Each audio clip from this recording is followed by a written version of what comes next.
Hello, so I want to do a review here of my General Grabber HTS tires, and I've had this tire for 70,000 miles, a little bit over 70,000 miles, and 6.5 years.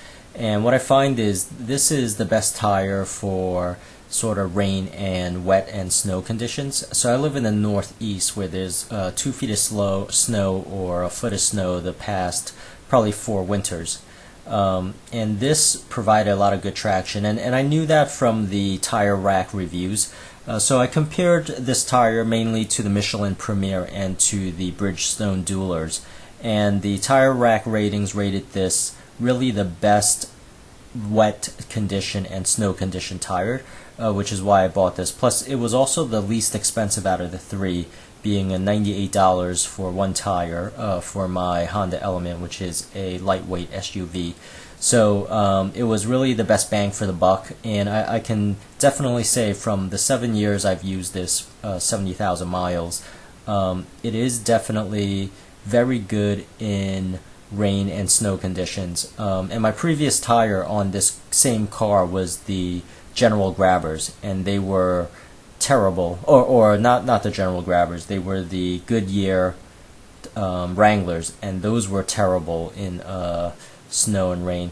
There are some issues with this tire. So for example, you could see in the sidewall here, there's bumps in the manufacturing right there.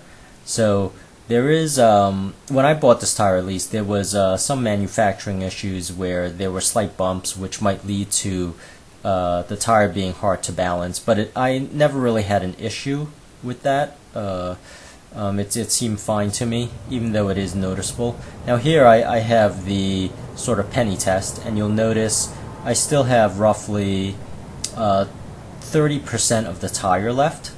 And that's pretty amazing, but that's really more of my driving habits. I barely use the brakes a lot because I don't follow people very closely on the highway. But you'll notice it's beginning to crack on the side, so you could see some of the cracks, and that's typical of a tire that is nearly 7 years with over 70,000 miles in it. But I really wanted to show just the longevity of the tire and how well it's held up. You could see even the side, the swipes are more or less intact, meaning it will swipe away a lot of the rain and snow during the winters.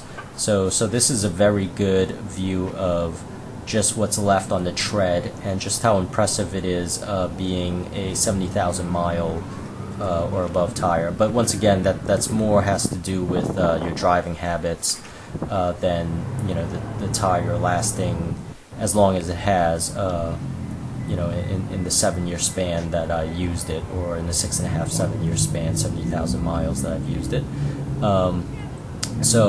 But in general, this is a very good tire in comparison to the others, and if you're very conscious about safety, I would definitely recommend this tire being great in wet and snow conditions. And once again, I'm just showing some of the little cracks that are seeping in the rubber because it is getting old. You'll see here is another bump of sort of the manufacturing process. But I find that some of the newer tires I've seen are just as good.